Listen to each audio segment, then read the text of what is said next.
जरूरी सूचना है आप सभी स्टूडेंट्स के लिए। स्टडी फॉर सिविल सर्विसेज का Android app Google play store में आ चुका है, उसको प्लीज तुरंत इंस्टॉल कर लीजिए। और अगर आप स्टडी फॉर सिविल सर्विसेज के सिर्फ ऐप से कोई भी कोर्स, कोई भी पीडीएफ परचेज करते हैं तो उसमें अप्लाई कूपन, अगर आप ज्ञान सर जो है आप उसमें अप्लाई करते हैं, ये कूपन कोड है, तो उसमें 20% फीस तुरंत माफ हो जाएगी। मतलब 20% डिस्काउंट तुरंत उसमें लग जाएगा।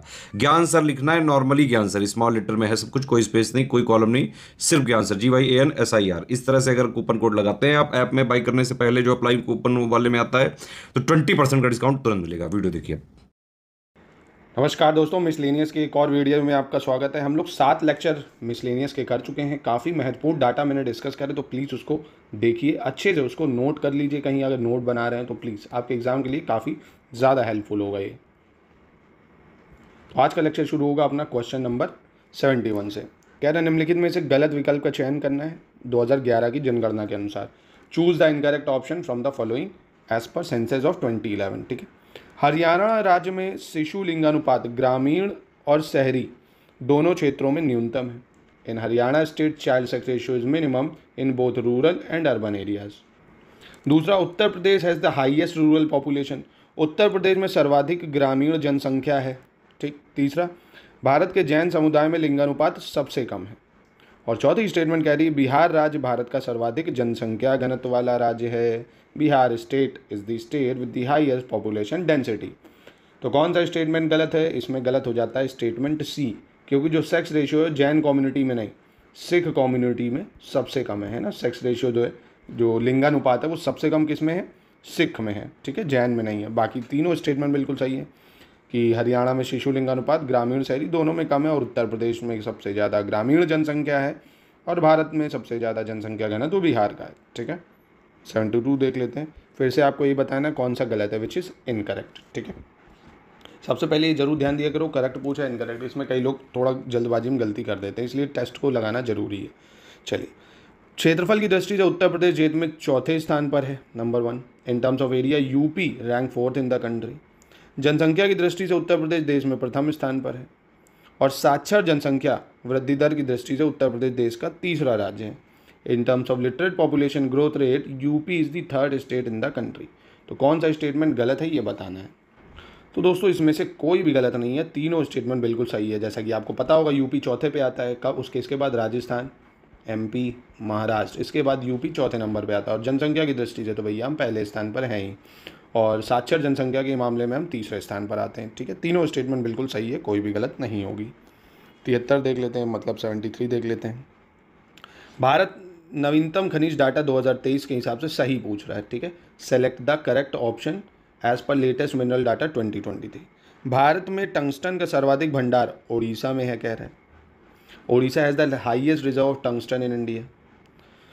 भारत में यूरेनियम का सर्वाधिक भंडार आंध्र प्रदेश में है। ठीक है, यूरेनियम का। भारत में चांदी का सर्वाधिक भंडार हरियाणा में है, चांदी का रिजर्व यानी सिल्वर का रिजर्व पूछ रहा है। और टिन का सर्वाधिक भंडार राजस्थान में है। ठीक है, कौन सा सही है ये बताना है। तो देखिए दोस्तों, अब इसमें से अगर हम देखा जाए हमें, तो भारत में अगर टंगस्टन देखोगे आप ना, तो सर्वाधिक भंडार आपको कर्नाटक में मिलेगा। कहाँ मिलेगा? कर्नाटका में मिलेगा। पहली चीज़ याद करना है, इसको नोट रख लो। जो सबसे ज़्यादा रिजर्व है टंगस्टन का, वो कहाँ पे है? कर्नाटक में है। यूरेनियम का सर्वाधिक भंडार कहाँ पे है? आंध्र प्रदेश में। ये बिल्कुल सही है, सबसे ज़्यादा यूरेनियम रिजर्व कहाँ पे है? आंध्र प्रदेश में। ठीक है, चांदी का सबसे ज़्यादा जो भंडार आपको देखने को मिलेगा वो राजस्थान में देखने को मिलेगा। कहाँ पे? राजस्थान में। और टिन का सबसे ज़्यादा जो भंडार है वो आपको हरियाणा में देखने को मिलेगा। ठीक है, हरियाणा में। चांदी Rajasthan, tin Haryana, uranium Andhra Pradesh, tungsten Karnataka. ठीक है, चलिए नेक्स्ट देखते हैं। नवीनतम कृषि डाटा, एग्रीकल्चर डाटा पे बेस्ड सवाल है ये। कौन सा ऑप्शन सही है ये बताना, विच ऑप्शन इज करेक्ट। ठीक है, चलिए। कर्नाटक भारत का सर्वाधिक सोयाबीन उत्पादक राज्य है। Karnataka is highest soybean producing state of India. दूसरा, उत्तर प्रदेश भारत का सर्वाधिक चीनी एवं गन्ना उत्पादक राज्य है। Uttar Pradesh the highest sugar and sugar cane producing state. Maharashtra Bharat का सर्वाधिक सूरजमुखी उत्पादक राज्य है। Maharashtra the highest sunflower producing state of India. ठीक है, कौन सा सही है ये बताना है। देखिए, उत्तर प्रदेश सबसे ज़्यादा शुगर और शुगर केन प्रोड्यूस करता है, ये आपको पता होगा, ये स्टेटमेंट बिल्कुल सही हो जाती है। और वहीं पे सोयाबीन की अगर बात करेगा तो कर्नाटक नहीं, महाराष्ट्र है। यहाँ पे कौन है? महाराष्ट्र नंबर 1 पे आ जाता है। सबसे ज़्यादा प्रोड्यूसिंग की बात करा अगर सोयाबीन उत्पादक राज्य है महाराष्ट्र। ठीक है, और भारत का सर्वाधिक सूरजमुखी उत्पादक वाला राज्य अगर पूछ लेगा तो यहाँ आप कर्नाटका कर सकते हो। ये है कर्नाटका, जहाँ पे सूरजमुखी या सनफ्लावर सबसे ज़्यादा होता है। ठीक है, सनफ्लावर कर्नाटका और आपका सोयाबीन महाराष्ट्र। ठीक है, चलिए आगे बढ़ते हैं, 75 पे चलते हैं।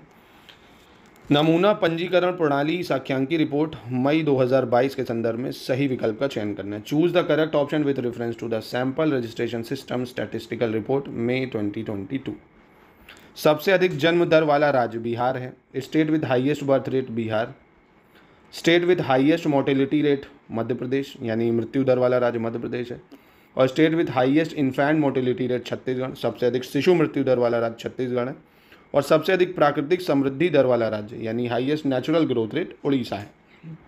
तो देखिए दोस्तों, इसमें से कौन सा सही है? तो अगर देखा जाए तो सबसे ज़्यादा जो जन्म दर है वो बिहार की है, ये बिल्कुल सही है। हाईएस्ट जो बर्थ रेट है वो बिहार में ही है। ठीक है, हाईएस्ट बर्थ रेट बिहार की है। और सबसे अधिक मृत्यु दर वाला राज्य जो है ये कौन है? ये मध्य प्रदेश ना होके ये छत्तीसगढ़ है। ये कौन है? छत्तीसगढ़। ठीक है, छत्तीसगढ़ कर लीजिए यहाँ पे, छत्तीसगढ़ मृत्यु दर वाले राज्य में। और सबसे अधिक शिशु मृत्यु दर की अगर बात करेंगे तो वो मध्य प्रदेश हो जाएगा, वो मध्य प्रदेश है। ठीक है, मतलब हाईएस्ट इन्फेंट मोर्टिलिटी रेट में यहाँ पे एमपी होना चाहिए और हाईएस्ट मोर्टिलिटी रेट में यहाँ छत्तीसगढ़ होना चाहिए। नेचुरल ग्रोथ रेट के हिसाब से अगर आप देखोगे प्राकृतिक समृद्धि दर वाला राज्य तो वो बिहार है। कौन है? बिहार। ठीक है, बहुत ज़्यादा इंपॉर्टेंट डाटा, इसलिए मैं इसके लिमिटेड क्वेश्चन करा रहा हूँ क्योंकि आपको दिख रहा है काफ़ी ज़्यादा स्टेटमेंट है। तो प्लीज़ रिक्वेस्ट है मेरी, इसको नोट करिए, अच्छे से याद कर लीजिएगा, एक जगह नोट जरूर कर लीजिए। बाकी आपको इन सब जितनी भी ये रिपोर्ट्स हैं, सारे इंडेक्स हैं, हमारे ग्रुप पे कॉन्टैक्ट करके, हमारे पेड ग्रुप चालू हैं 3 जुलाई से, है ना। अभी आज आपको डिस्काउंट में मिल जाएगा 15% का इंडिया के जीतने खुशी में। तो 3-4 हज़ार के ग्रुप्स हैं, लेके आप इंटीग्रेटेड तैयारी, SCS का study material, test series, paid quiz, ठीक है, डाउट क्लियरेंस ग्रुप में लेके आप पूरी सिलेक्शन वाली तैयारी कर सकते हैं। आराम से आपका कट ऑफ निकल जाएगा, जितना दिया जा रहा है, जितना आप टारगेट दिया जाएगा, अगर आप रिलीजियसली फॉलो करते हैं। तो चलिए नेक्स्ट क्वेश्चन 76। नमूना पंजीकरण प्रणाली सांख्यिकी रिपोर्ट मई 2022 के अनुसार राज्यों के अनुसार गोवा और केरल को सामूहिक रूप से डैश कहा जाएगा। The state Goa and Kerala will be collectively called as dash as per the sample registration system statistical report. क्या कहा जाएगा भैया इनको? न्यूनतम जन्म दर वाले राज्य, न्यूनतम मृत्यु दर वाले राज्य, न्यूनतम शिशु मृत्यु दर वाले राज्य, या न्यूनतम प्राकृतिक समृद्धि दर वाले राज्य। ठीक है, lowest birth rate, lowest mortality rate, lowest infant mortality rate, या लोवेस्ट नेचुरल ग्रोथ रेट। तो देखिए, गोवा और केरल मई की जो सांख्यिकी रिपोर्ट है इसके अनुसार इसको कहा जाएगा state with lowest natural growth rate, न्यूनतम प्राकृतिक समृद्धि दर वाला राज्य। ठीक है, याद रखिएगा यही रिपोर्ट अभी आएगी क्योंकि इसके बाद अभी ये रिपोर्ट नहीं आई है। ठीक है, पूरा लेटेस्ट ट्रेंड और पैटर्न के साथ अपडेटेड डाटा देता है स्टडी फॉर सिविल सर्विसेज, आप ले सकते हो अगर आपको कोई भी डाटा की ज़रूरत है। ठीक है, चलिए 77 कह रहा भारतीय गन्ना अनुसंधान संस्थान, ठीक है, फिर केंद्रीय आलू अनुसंधान संस्थान, केंद्रीय जूट प्रौद्योगिकी अनुसंधान संस्थान, केंद्रीय चावल अनुसंधान संस्थान, इन सब में कौन सा सही मैच कर रहा है? ठीक है, ये बताना आपको। मतलब sugar cane research institute Lucknow में है, central potato research institute Shimla Himachal Pradesh, central jute technological research institute Kolkata West Bengal, और central rice research institute Cuttack Orissa. तो कौन सा सही है? चारों सही है, बिल्कुल कोई भी गलत नहीं है। इंपॉर्टेंट है, ये पूछ सकते हैं आपसे सारे सवाल, ये जितने भी हैं टॉप MCQ हैं, आपसे कहीं ना कहीं पूछेगा ज़रूर। चलिए 78 पे देख लेते हैं। 78 में पहले कह रहा है गलत कौन सा है? 70वीं उत्तर प्रदेश वन सर्वेक्षण रिपोर्ट 2021 के अनुसार, विच इज़ इनकरेक्ट। ठीक है, उत्तर प्रदेश में पहाड़ी जिलों की संख्या 0 है। The number of hill district in Uttar Pradesh is 0। उत्तर प्रदेश में आदिवासी जिलों की संख्या 1 है। The number of tribal district in Uttar Pradesh is 1। और उत्तर प्रदेश में वनों के क्षेत्र से बाहर के वृक्षों का विस्तार जो है 13,096 किलोमीटर वर्ग किलोमीटर नापा गया है। Extent of tree outside the forest area has been estimated 13,096 square kilometre.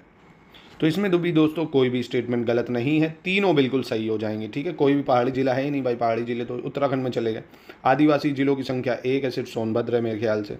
और उत्तर प्रदेश में वनों के क्षेत्र के बाहर का विस्तार, ये डाटा याद रखना, 13,096 वर्ग किलोमीटर है। ठीक है, चलिए 79 पे चलते हैं। 79 में क्या पूछ रहा है? कौन सा सही है ये बताना है। अंतर्राष्ट्रीय बौद्धिक संपदा सूचकांक या इंटरनेशनल इंटेलेक्चुअल प्रॉपर्टी इंडेक्स कौन निकालता है? United state chamber of commerce. Global soft power index ये कौन निकालता है? ब्रांड फाइनेंस, जो कि लंदन इंग्लैंड से है।